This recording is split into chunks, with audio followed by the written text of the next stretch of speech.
Looks like it. Mark, how are you? Well, welcome everybody. I'm glad you could join us. We are live right now, so Terry showed I can hear every word you're saying. So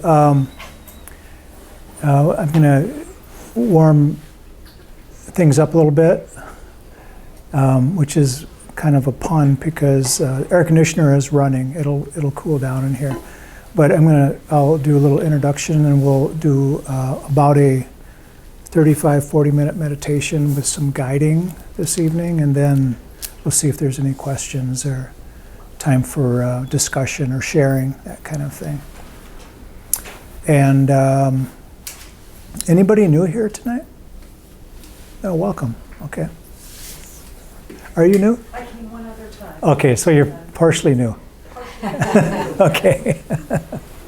It's when I ask if people are new, I never assume that they're new at meditating or anything like that. But I have to always assume that there's people at different levels of meditation. Some people are like me when I was starting out, where I had a lot of questions and I didn't have any teachers. I didn't know whether I was doing it correctly. So there was a lot of intention, but a lot of apprehension, of whether I was doing it correctly, doing it properly.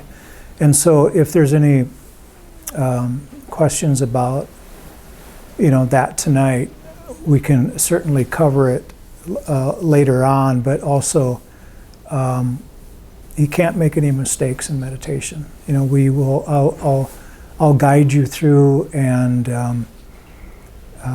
all we have to do is, once we take a look at the mechanics, in other words, the posture, and we get comfortable in our posture, the rest is really trying to settle the mind down, and then we can take a look at Vipassana meditation or concentration meditation. Last week we talked about healing the body, through meditation. And actually that meditation went on Insight Timer, and people really, really liked it. So if you weren't here for that, too bad, it was great. No, you can catch it on Insight Timer if you want. The entire meditation's on there, so check it out. If you don't know what Insight Timer is, it's an app, a free app. And so I thought tonight we would look more at healing,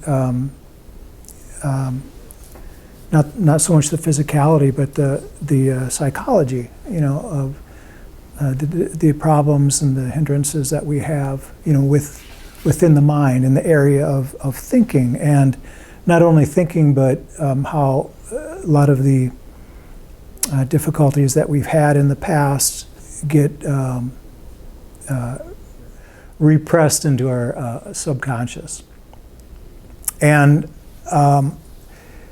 I'll talk about that in the guiding of the meditation, but just a little bit about what I mean by that is that when we have difficulties, a lot of times, today I had somebody that said that they were going through, they didn't say they were going through anything, they just said they had severe depression. And they asked if I could help them, and I didn't.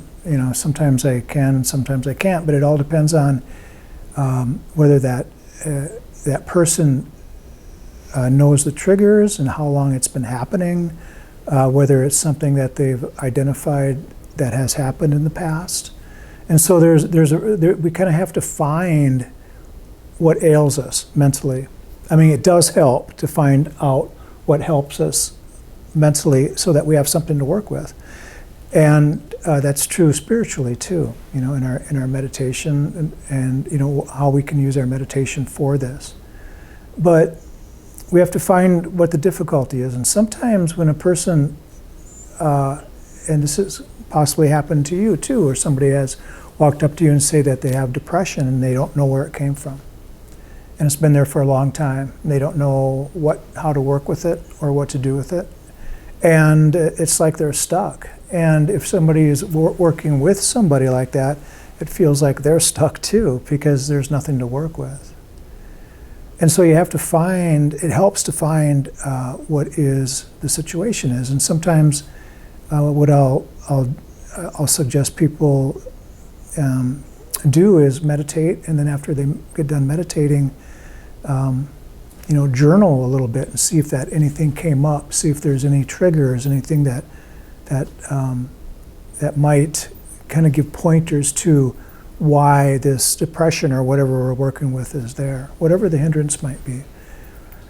And then from there, there's a bit of identification, and then we want to take a look at that. We want to investigate and see what's going on. And that investigation can really tie into the aspect of insight. Insight is what arises to us that is the absolute truth for us. It's nothing that we've heard or read or anything. It comes from the silence in between the thoughts. And so for an insight to arise, we have to be mentally and physically very, very quiet for the most part. And sometimes we can still be active in the body, but within the mind there has to be that spaciousness, and insight can arise, and then we get a chance to understand those triggers and things through insight. And many times insight, we feel as if insight might not arise for us, so that investigation that we do there has to be some intention behind it sometimes.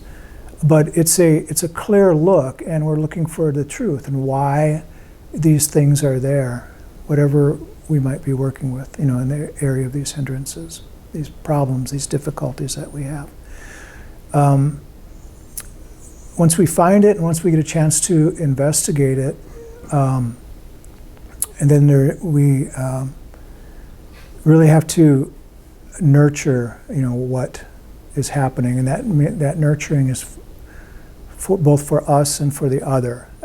Many times, it's relationship stems from a relationship or something that somebody did or something that we did that can act as a trigger, or that can be behind these difficulties that we have. This nurturing is just caring, it's supporting, and it's for us or ourselves or for whomever.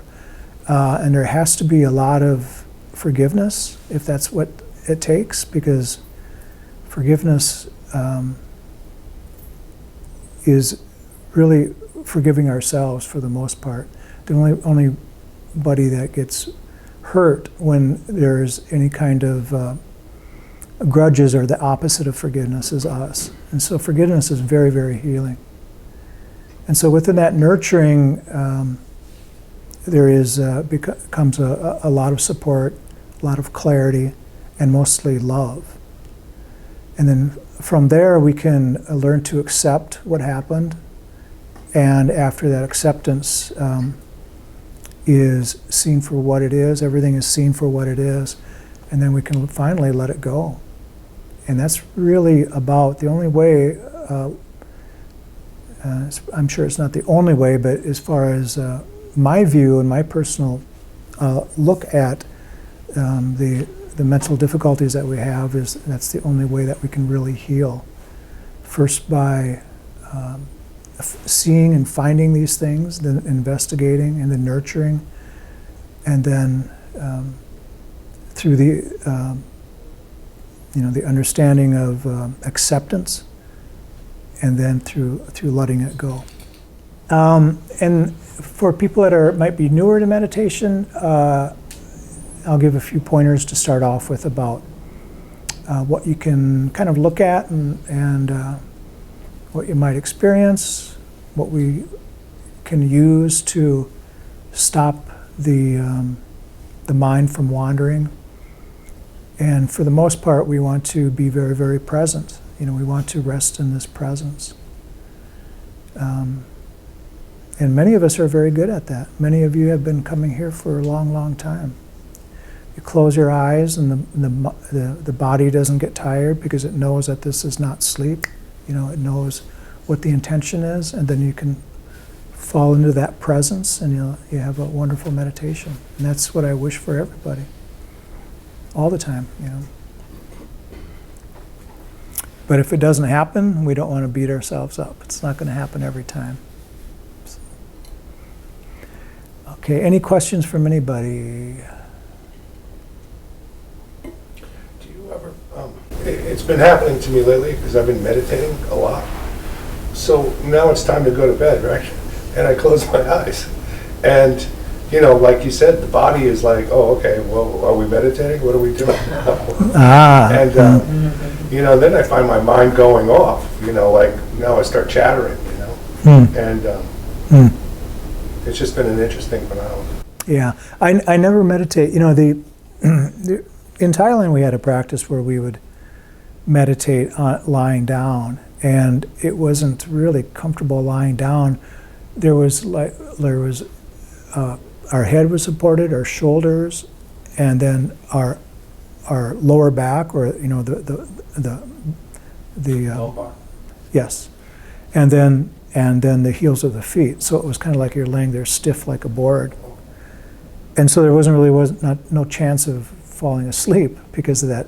There's still a lot of energy going on there, but I find myself, and then when I lay down, when I'm laying down and I'm comfortable and laying on my back, I find myself meditating myself to sleep for the most part, and I think at that time the body goes, well, this is the sleep time, it comes to that point.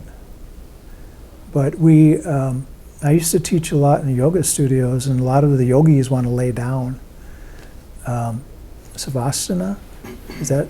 And a lot of them would fall asleep, and you can hear it because their breathing changes, and a lot of times they're snoring, and it's kind of embarrassing. It's like, okay, who's going to nudge them, And so after a while, I just had to ask people not to lay down, as much as they wanted to, and because people do fall asleep.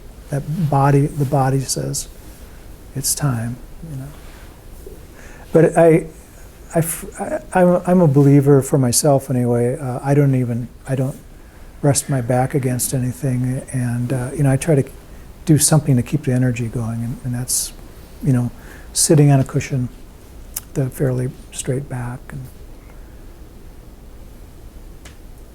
I've heard of it, but I've never really seen anybody fall asleep sitting up, like in a lotus position. There's a YouTube video of a little very young monk, and I think that was in Thailand, but he was so tired he would almost hit the floor and he'd wake up, and he just kept doing that. It was very, very comical.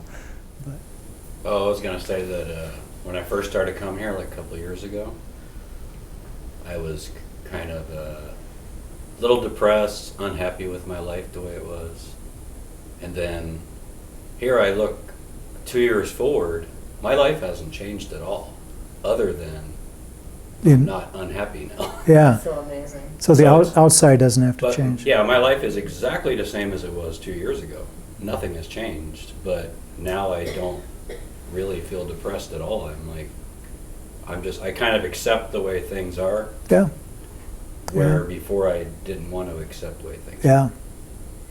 Well, there's a living example right there that meditation works. But I've been doing it pretty much for every day. Every day for 2 years or day, more. Yeah. Yeah. And that's consistency is what it takes.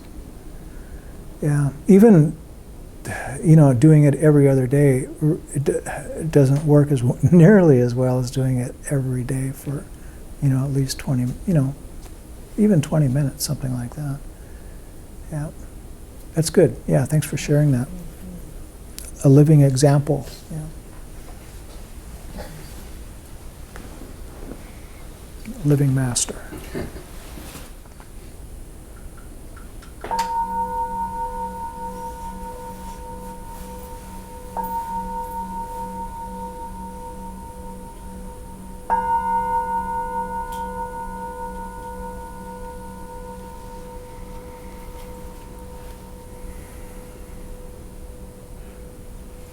So bring your attention to the body for a few moments.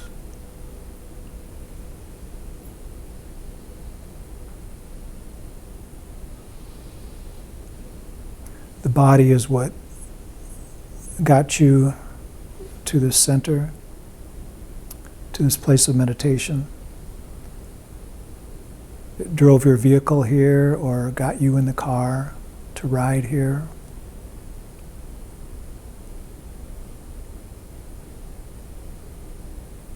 It walked from the car through these doors, and you made your way to the seat or upon the cushion.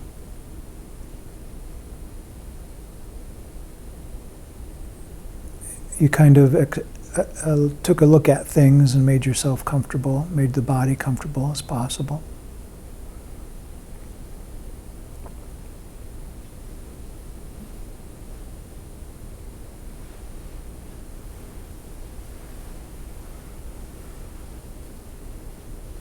And with a comfortable body, we know from experience that that is very, very helpful in meditation.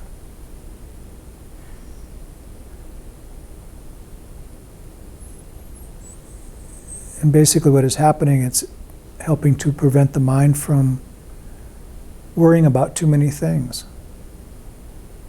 If there's discomfort in the body, if there's any pain in the body, any tension, it's just another thing that the mind has to pay attention to in some way.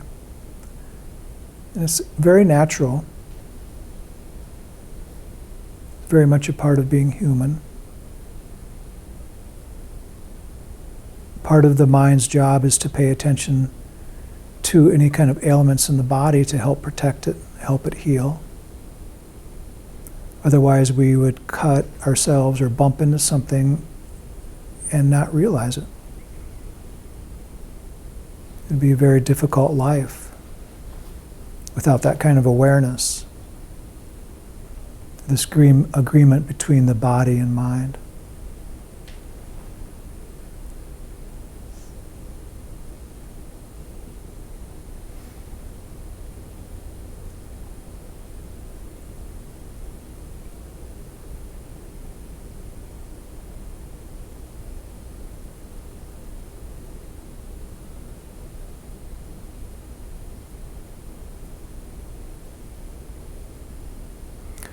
One of the first things that leaves the awareness when we're doing well with our meditation is the body.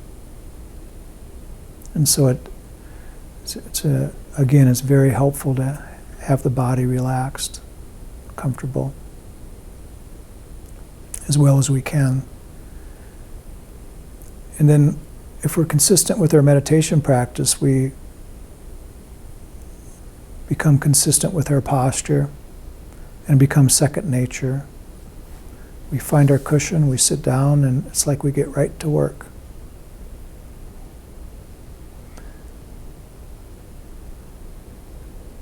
And if everything is well and healthy with the body,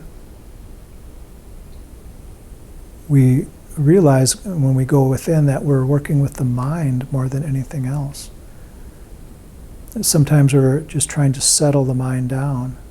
And that's why we focus on a single stationary or somewhat stationary object. And most people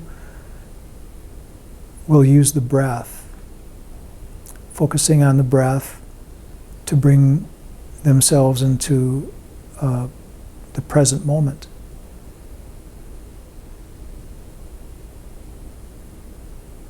With the intention of not worrying about what happened in the past or what might happen in the future. And non-judgmentally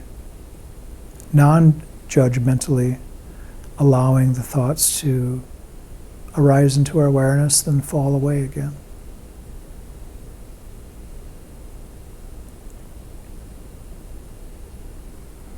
Every experience that we have is arising and falling away. Every memory arises and falls away.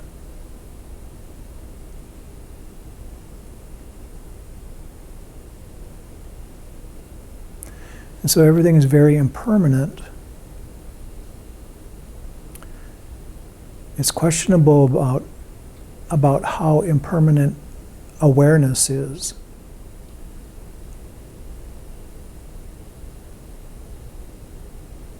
And we'll hear some teachers, particularly in the area of non-duality, talk about awareness being the only thing that is not impermanent, not rising and falling, and that being initially who we are, this awareness.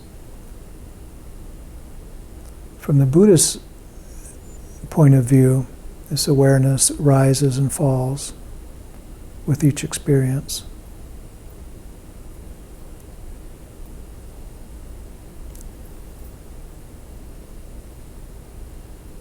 And we can be conscious of each experience, aware of each experience as it comes and goes.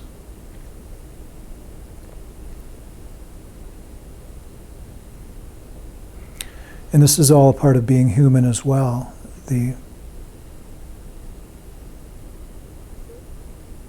memory of an experience that happened in the past will come into our area of thought.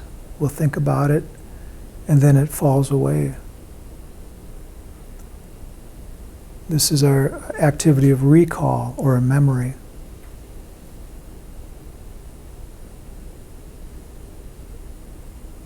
And this is very natural, very much a part of being human.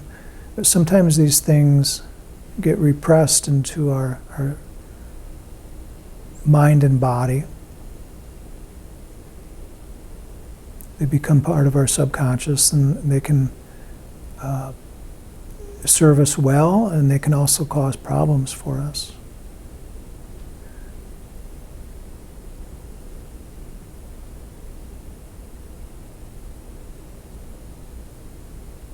So when we have problems in everyday life, sometimes we don't even recognize where they come from.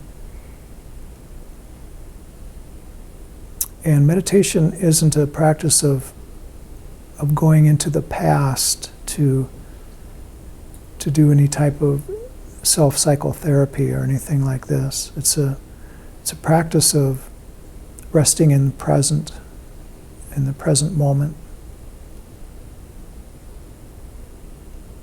with a great deal of acceptance and the ability to let go of what hasn't been previously let go of. And that can be anything or everything.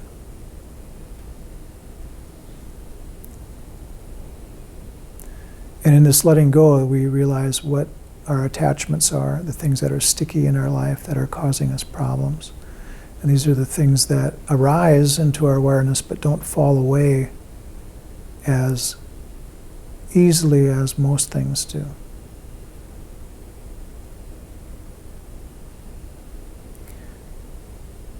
So if we have any repressed experiences, memories,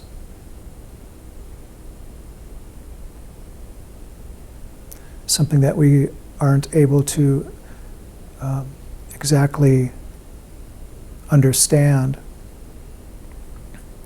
we can notice if these arise up out of our meditation again and again. It's the habitual patterns of the mind that we sometimes notice in meditation. In other words, the things that are giving us problems.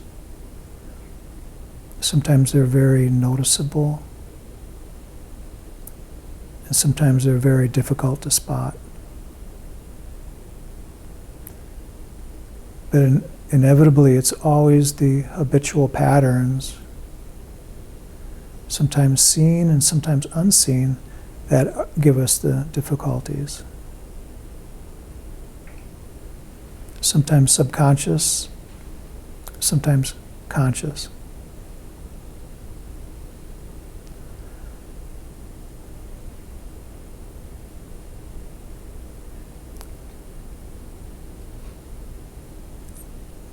And we might even have something in mind right now, something that we might actually feel as if we could do some work with. And I'm using the word work very lightly because that's not exactly why we're here, but for an example of how meditation can work, I use this as an example.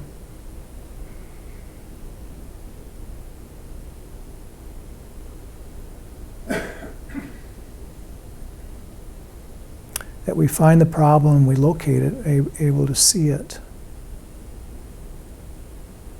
Any kind of habitual patterns that come up. And then once found, we can take a very, very close look at it. We investigate something not from a personal standpoint, but from the area of the truth.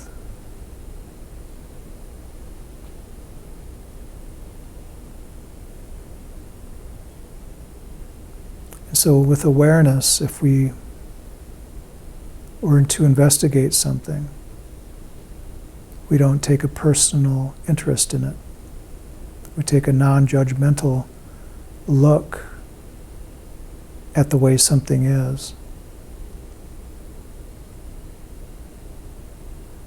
A private investigator, if hired by somebody to watch somebody, his job is to collect information and then bring it back to the client.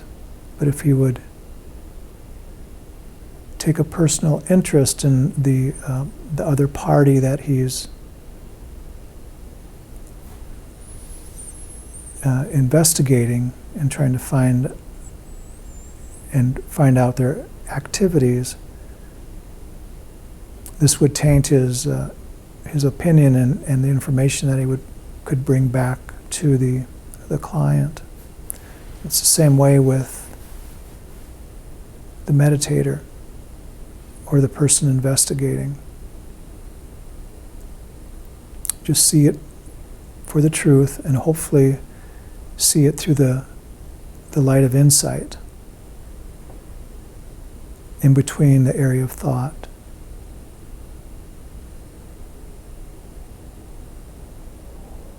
To see the truth of the matter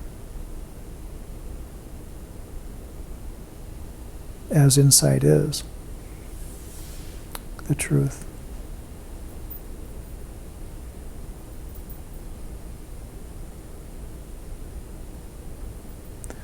And then once investigated, then we nurture ourselves and others, anybody involved. This can mean a great deal of forgiveness, understanding, support, and love for everyone involved, or everything involved. And most of this is directed directly towards us, ourselves.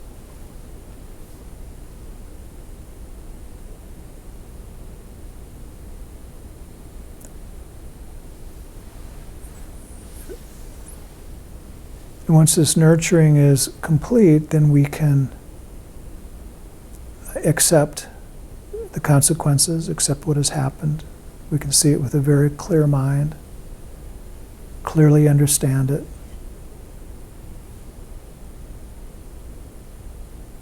Kind of rinse it off of the ugliness that might be there, or the impurities. And then from there we can let it go. We can just set it free, or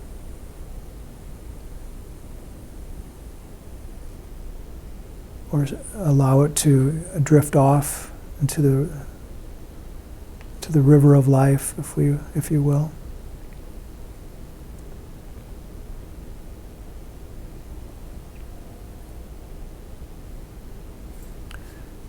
So if we're sitting in meditation and something, irritation, habitually arises,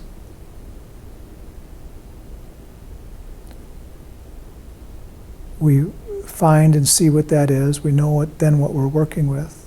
We investigate it.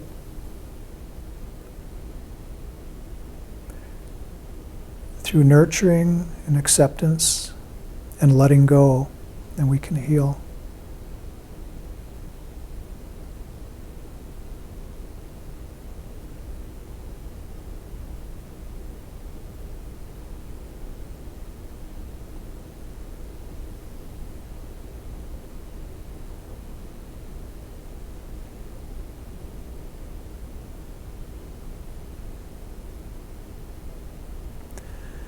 All of this can be done behind the foundation of the breath. Because we should remain very present while we're doing this.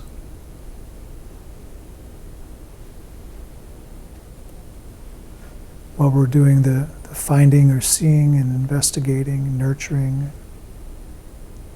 the acceptance and the letting go, we can be very present. We can be resting in the stillness in a very non-judgmental way.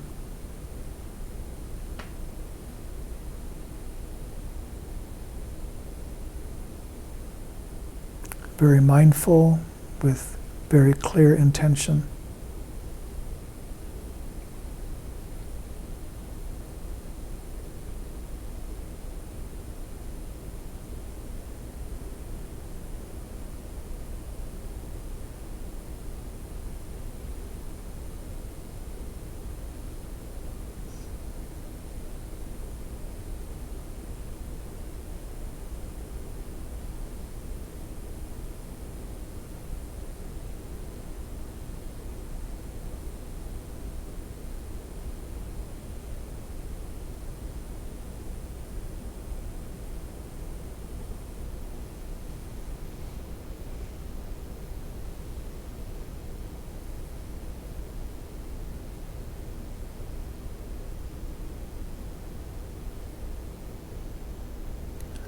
Bring our attention to the breath, if it's not there already. Take a nice deep inhalation. Bring energy into the body. Bringing yourself back into this room. Take another nice healing breath of air. Do this a few more times. Kind of wake yourself up. Bring yourself to, energize.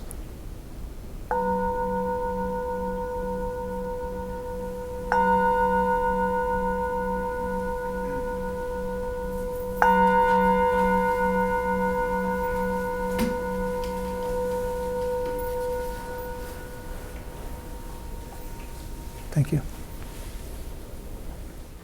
May each one of us and all beings be well, happy, and peaceful.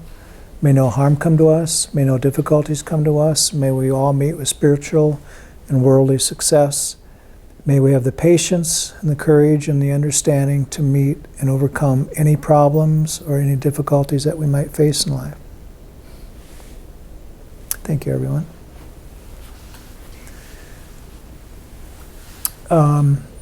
We will set aside a little bit of time at the end here to kind of wake up and share and see what everybody's up to. Want to remind everybody, there's some newer people here, and if you feel like, at this point, if you feel like you want to get up and if you want to use the restroom or something, feel free to do so. The restroom is back here. You can go through that door or through this door and get back there. I hope everybody understood what I was talking about, or guiding about, I guess I could say, in the meditation, and talking about it beforehand. Just we have these things come up in the mind, not necessarily in meditation, but just in life. And if we can get a clear view of them and be able to see them for what they are, apply some truth behind it, and accept it, and then we get a chance of letting it go, and then that's like taking off the proverbial backpack, for us. And the idea is to be able to let these things go so they don't come back. The whole idea is that I've heard one of my teachers, for example, he was meditating and not really, he wasn't looking for anything or trying to have anything happen, but it came up within his meditation that he was sexually abused as a young boy, and it popped up, like an insight, like it was supposed to be there. He saw it, and he probably did some nurturing. I mean, the way he explained it is he saw it, and he investigated a little bit, and then he let it go, and he went back into meditation. And it was very healing for him. But the strange thing is, he didn't even know that it was there. He had no idea that event happened. But when it showed its ugly face, he was able to work with it and able to heal from it. And so these things can happen to us. Sometimes they can come up in a meditation. Sometimes they come up when we are doing anything, in life. And some practices, such as hypnotherapy, for example, is used for that kind of thing. Regression therapy, where you go back and find, these ailments, if you will. But we don't have to look for them sometimes. They show up. And sometimes if they don't show up, there are ways to investigate that. And one of them is through meditation. Through dream work is another one.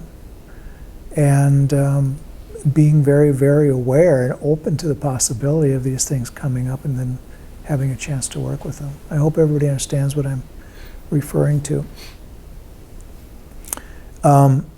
They get buried within the subconscious, and within the body, within the mind somewhere.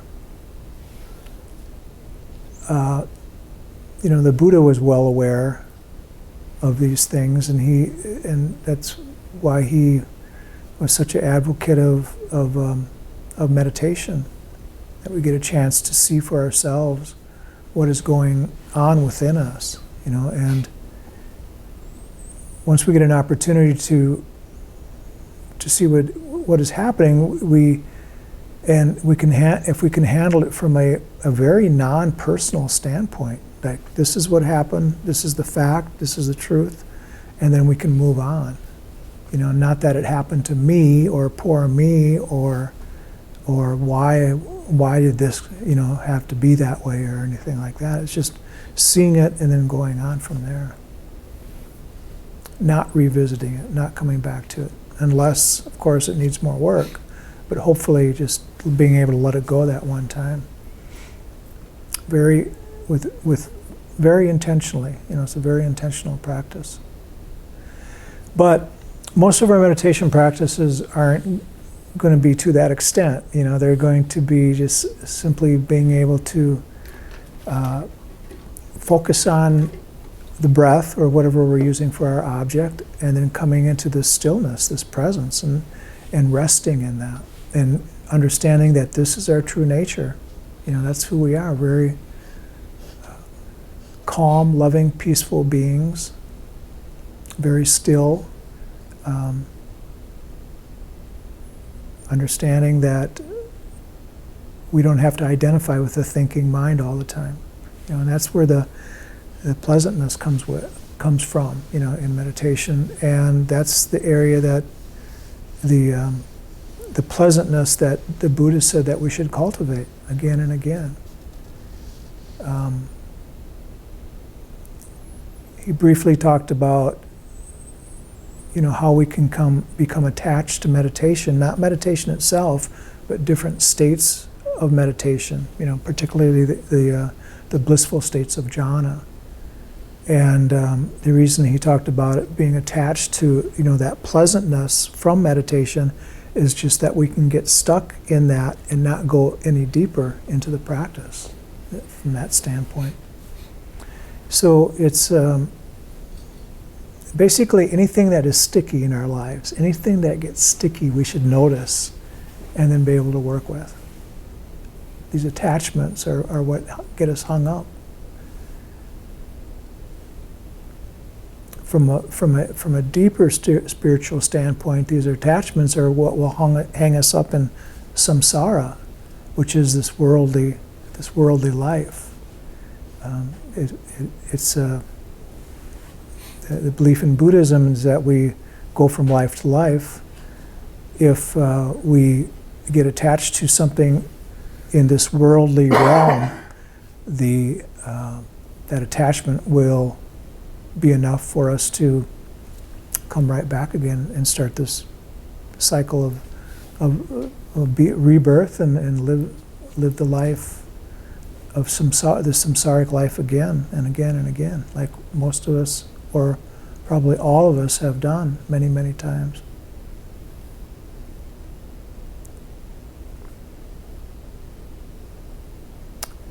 It's the view, the Buddhist view, and the Hindu view as well, and other traditions, other religions, if you will. But hopefully meditation points that out to us. And Buddha was also said that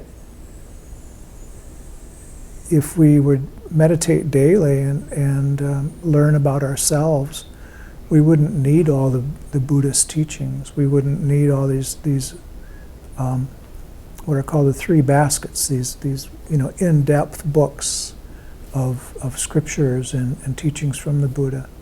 He said we could learn just from our experiences, from our own insights, from our own dharma, if we would meditate daily. Because the truth can come out of us. We are, and then if we can experience the truth, then we can live the truth. And that's all we have to do. That's all we need.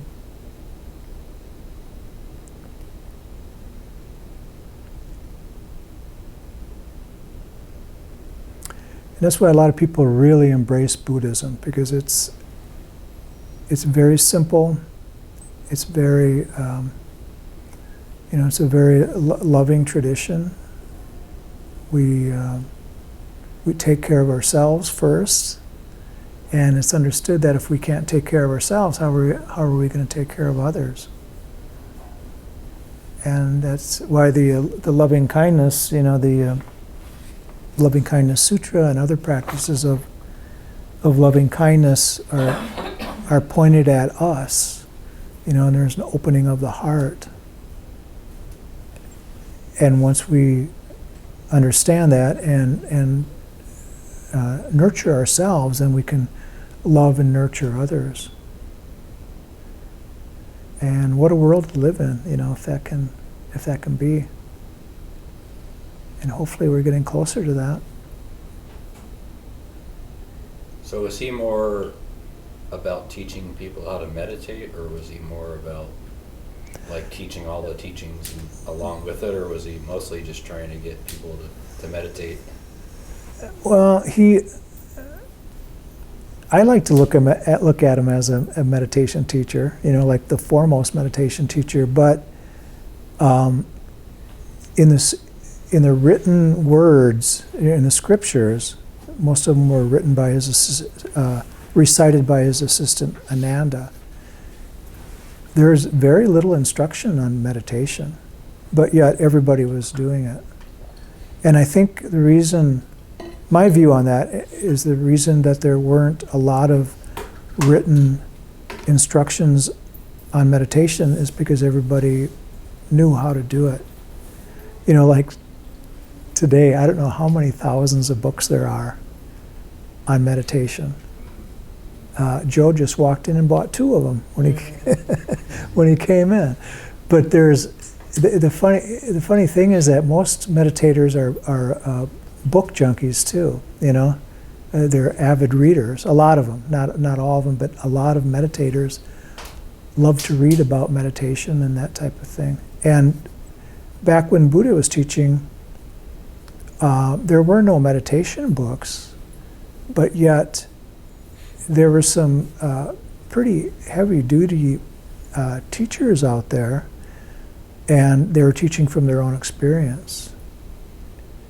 And I think it was more like the Zen style of teaching, where you just sit down and you do it. You know, it's kind of like the Aborigine. You know, they'll give a young boy a didgeridoo and send him off into the desert and say, "Don't come back until you know how to play this thing." So in other words, they're using the breath in such a way that, you know, they're learning to circle breathe, and they're applying themselves. They're focusing on one thing, and that's kind of their introductory to manhood. You know, to learn how to play that didgeridoo. And it's kind of like that in some meditation practices, where you just go to a cave and sit and learn how to meditate. You know, we should do that. We should just lock everybody up in this room for about 4 to 5 days, and of course we kind of do that in our retreats. You know, just and just do it. We have so much to learn. What held me back in my meditation when I first started was, you know, do I have the right posture? Am I doing it right? And sometimes I would check. There weren't a lot of books, and there wasn't not much of an internet back then. But I remember getting VHD or VHS tapes and watching people meditate, and what different people were talking about meditation, and it came from all different traditions, and there's a lot of confusion, you know, for myself, based on all that information out there from here to here and here and here, and some people were saying to focus on a candle, you know, and somebody else would say use the breath, and you know, somebody's always talking about the breath, of course, which is a good thing, but other people were talking about their meditation techniques and how they teach it, and it's completely different than it is now, where it's more straight laid out for us. And I think the Buddha, his instructions of meditation are very, very simple. Basically, sit and use the breath. You know, and I think that's what he probably told the monks. You know, go off into the forest and follow the breath, come into that stillness, and discover who you are, or who you're not. Maybe more important, who you're not. But if we, you know, to get back to your question, was he a meditation teacher? That's part of the Eightfold Path. You know, it's a smaller part of the Eightfold Path, but it's the wisdom teachings, the morality, and then the practices. And the wisdom teachings are understanding, based on understanding and thought, skillful understanding and skillful thought. The morality is the speech, action, and livelihood.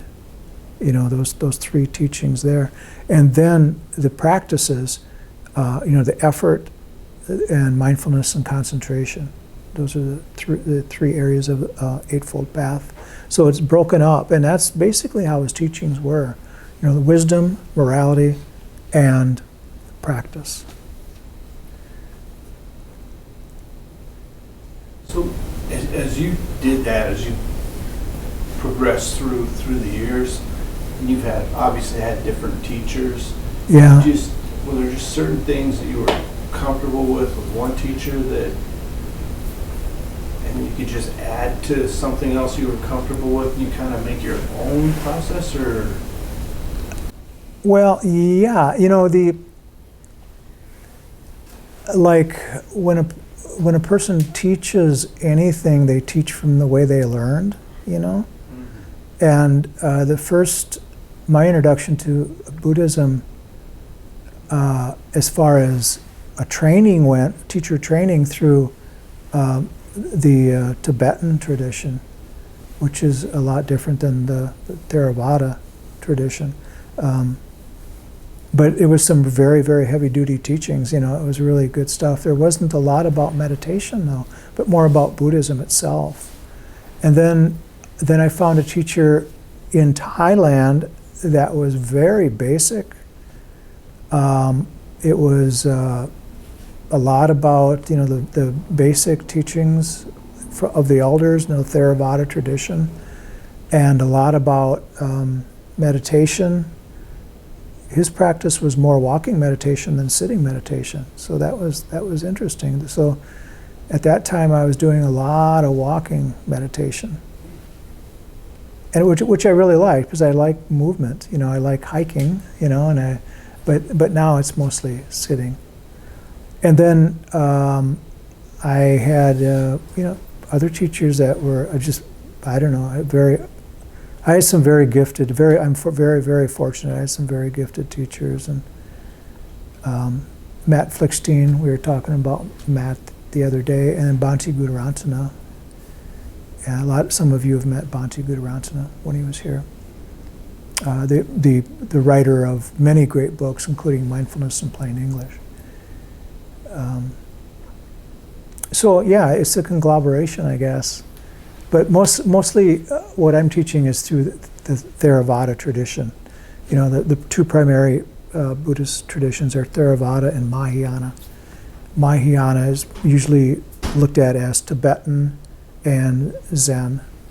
Also the Chan, which is the Chinese Buddhism. And then Theravada is Sri Lanka and Thailand and Burma and Cambodia.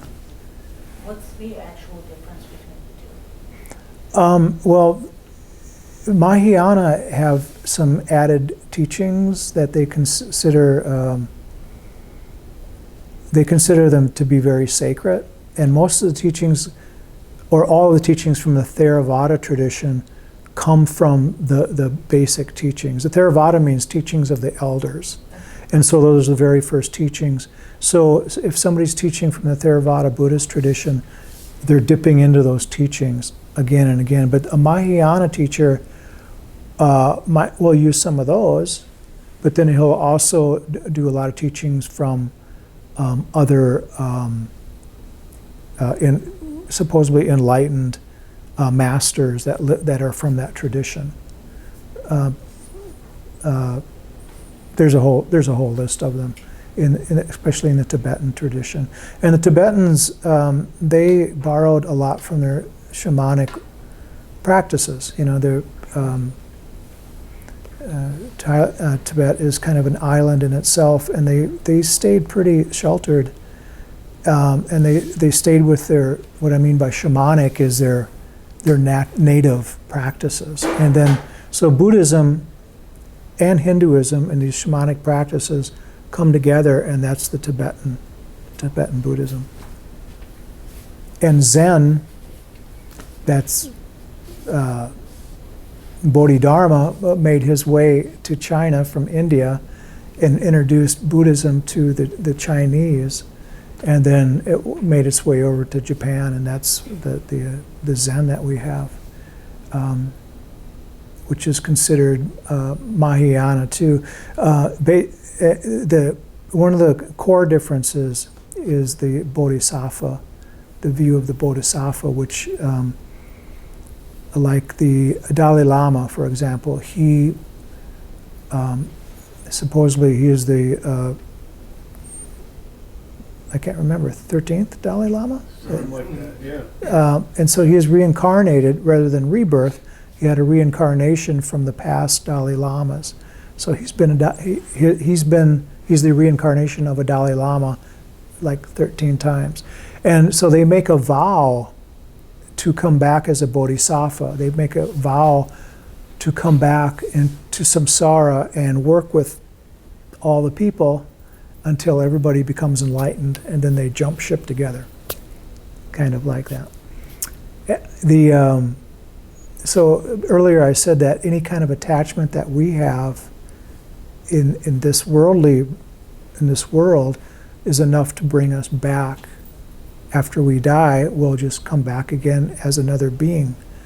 And if we were to let's say we are enlightened beings or awake beings or any kind of being, if we make the vow constantly through our life, and even up to the time of our death, that we're going to come back to help people, that is almost like a form of an attachment where we'll come back.